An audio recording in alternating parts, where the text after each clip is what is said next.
ఇప్పుడు మీకు ఇష్టమైన జెమినీ టీవీ సీరియల్స్ ని టీవీలో టెలికాస్ట్ అయిన వెంటనే సన్ నెక్స్ట్ లో మాత్రమే చూడండి.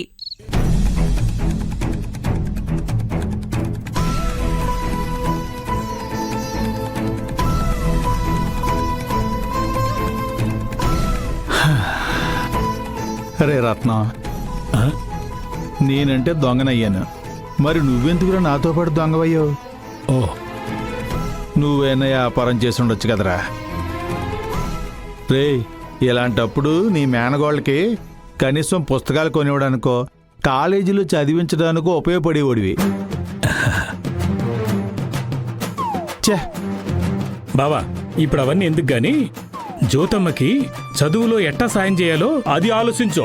రే, మనమేమో ఏలు ముద్రగళ్ళం, మనం ఎలా సాయం చేయగలుగుతాంరా? నువ్వు దొంగతనాలు మానేస్తావని అనవసరంగా బుజ్జమ్మకి మాటిచ్చావు. లేదంటే పుస్తకాలవి కావాలంటే ఏదైనా పుస్తకాలమ్మే కొట్లో ఎడం చేత్తో నొక్కేసి కుడి చేత్తో తెచ్చి బుజ్జమ్మకిచ్చేవాళ్ళం.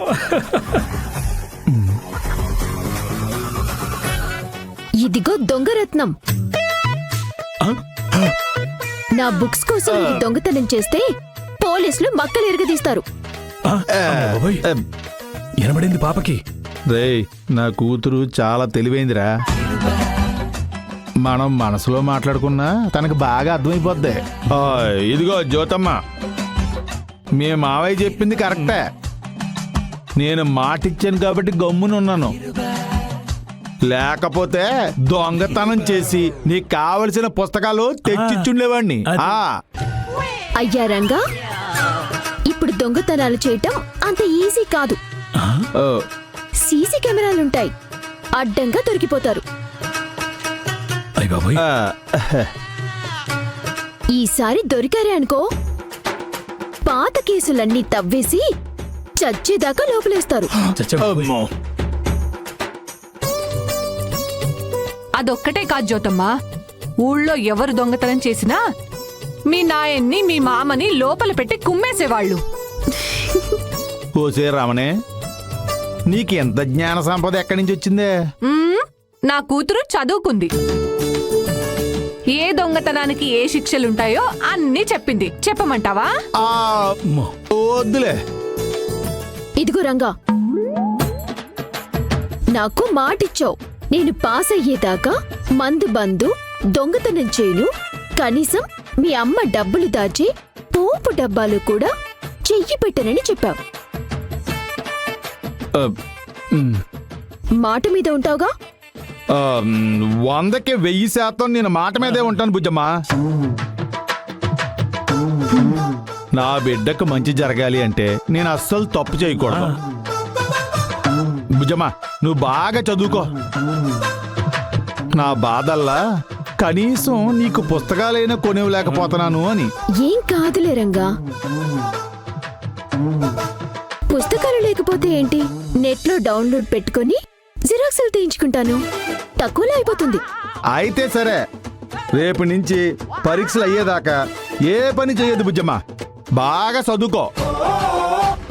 ఇదిగా నేను మీ మోయ పాలేయడం, పూలు అమ్మడం, కూరగాయలు ఇవ్వడం, అన్ని పనులు మీ ఇద్దరే చేస్తాం.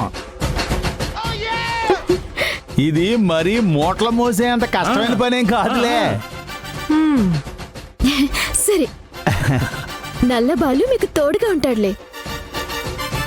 నేను చదువుకోటానికి నాకు కాస్త ఎక్కువ టైం కావాలి. అలాగే అమ్మా. జ్యోతమ్మ, నేను కూడా నీకు రేపటి నుంచి ఆకుకూరలోని పెడతాను. బెండకాయలు తింటే మెదడు బాగా పనిచేస్తుందని తెలుసుకున్నాను. నీకు జ్ఞాపక శక్తి బాగా పెరగాలి, అందుకోసం. పోనీలే రమణమ్మ, నా చదువు కోసం అందరూ మారిపోయారు. చాలా సంతోషంగా ఉంది.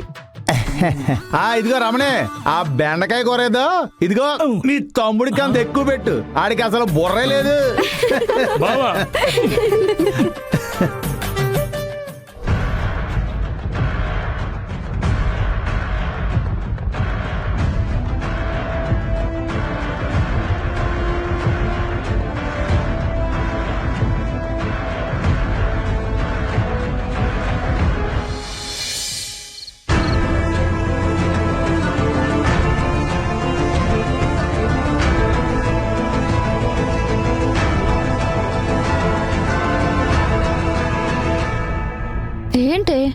ఆ ఆర్కే ఇంకా ఫోన్ చేయలేదు. అదే అర్థం కావట్లేదు అక్క. కొంప తీసి జ్యోతి ఆర్కేని రౌండప్ చేసిందేమో. అసలే బస్తీ జనాలు మన మనిషి అని తెలిస్తే కుమ్మి వదిలేస్తారు. అదే జరిగితే ఆ బస్తీ మొత్తాన్ని స్మాష్ చేయిస్తాను. అసలైనా ఆర్కే ఇంకా కాల్ చేయలేదెందుకు? నేనే చేస్తాను.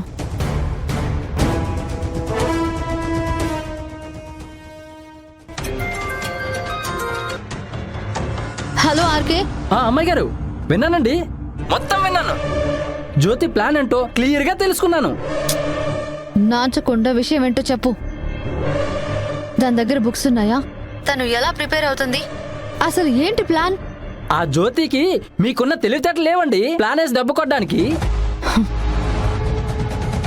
అన్నన్ని పుస్తకాలు కొనాలంటే వాళ్ళకి డబ్బులు ఎక్కడి నుండి వస్తాయి? అందుకే ఆ అమ్మాయి చాలా సింపుల్ దారి ఎంచుకుంది. సింపుల్ దారి, ఆ దారి, ఈ దారి అని ఏవేవో చెప్పకు. అసలు జ్యోతి ఏం చేయబోతుందో చెప్పు. చెప్తాను చిన్నమ్మాయి గారు, మీరు కోపాడకండి. జ్యోతి పుస్తకాలు కొనడం, ట్యూషన్కి వెళ్ళడం ఇలాంటి ఏవి చేయదంట. డైరెక్ట్గా 10 రూపాయలు ఇంటర్నెట్ సెంటర్లో డబ్బులు ఇచ్చి సబ్జెక్టులన్నీ డౌన్లోడ్ చేసుకోవడం, తీసుకొచ్చి చదువుకోవడం, అంతే. అంతకన్నా గొప్ప ప్లాన్లు లేవు.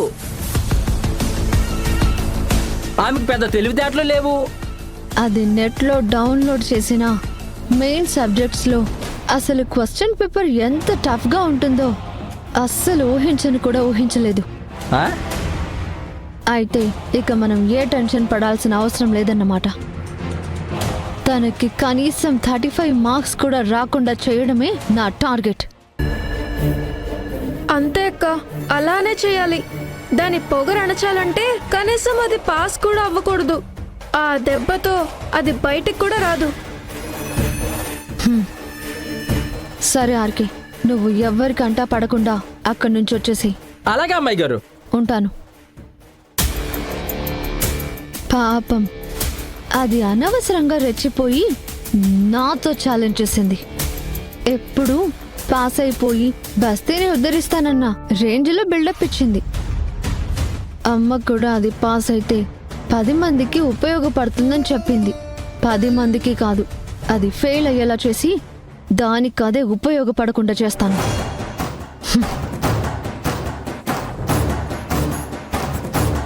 ఇది రోజు రోజుకి ఇంత క్రూయల్గా అవుతుందేంటి?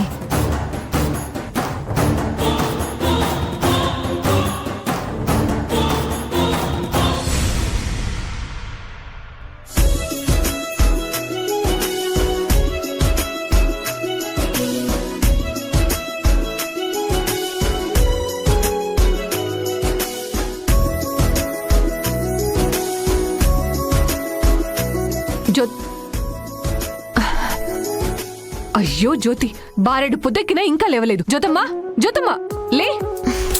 జ్యోతమ్మా, ఏ పూజ లేవే, లేగు. 7 అయిపోయింది. ఉదయాన్నే 4 గంటలకు లేపాను. అప్పుడు చదువుకుంటూ మళ్ళీ నిద్రలోకి జారుకున్నావా? సరిపోయిందిలే, లేగు తొందరగా. అయ్యో, ఆలస్యమైపోయింది. 5:30కి కళ్ళు మూతలు పడితే ఒక్క 15 నిమిషాలు పడుకుందాం అనుకున్నాను. నువ్వైనా నన్ను లేపొచ్చు కదా. అది కాదు, నేనే వద్దన్నానమ్మా. నువ్వు రాత్రి 12 దాకా చదువుకుంటానే ఉన్నావు. నేను రత్నంగడు పక్కనే కూసుని నీ పట్టుదలని గమనింతానే ఉన్నాం. పొద్దున్నే 4 గంటలకే మీ అమ్మ నిన్ను నిద్ర లేపుద్దు అనుకోలేదు. కాసేపు నిద్రపో తల్లి. బుద్ధుందరంగా సూర్యుడి రాకముందే లేవకపోతే పాలెవరు పోస్తారు? కూరగాయలు ఎవరు తెచ్చిస్తారు? మా బావ మాటంటే మాటే బుజ్జమ్మా. అసలు అర్థమయ్యేటట్టు చెప్పరా? ఏంటి రమణే, 6 ఇంటికెల్లా ఇంట్లోంచి మేము బయటికి వెళ్ళామంటే నీకు అర్థం కావట్లేదా?